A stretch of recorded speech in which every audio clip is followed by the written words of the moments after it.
Hola amigos, en esta oportunidad les traigo un tutorial para poder instalar un archivo spliteado utilizando Multiman. Lo he dividido en dos partes. En la primera parte utilizaremos un USB de más de 4 GB o un disco duro externo de gran almacenamiento. En la segunda parte del tutorial utilizaremos un USB de 4 GB.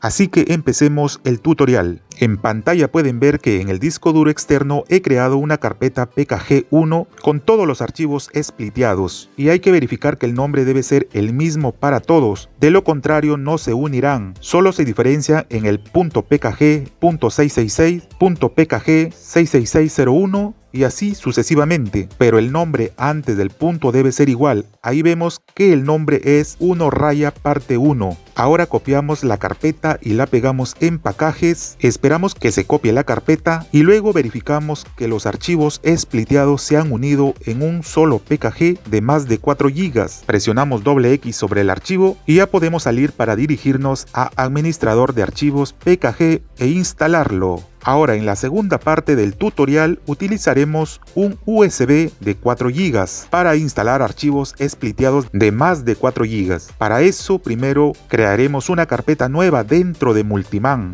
Ahora sí vamos a copiar los archivos uno por uno, no vayan a copiar dos, de lo contrario no les funcionará. Debe ser primero uno, luego otro y así sucesivamente hasta completar todos los archivos. Y como podemos verificar en pantalla hay uno de los archivos que no termina en 666, así que lo vamos a renombrar y le agregaremos el .66600 y listo, ya quedaron todos con el .66600, .66601 y así sucesivamente. Ya podemos copiar la carpeta en pacajes para que se puedan unir. Esperamos que se copie la carpeta y al final esos archivos se unirán en un solo pkg de más de 4 GB.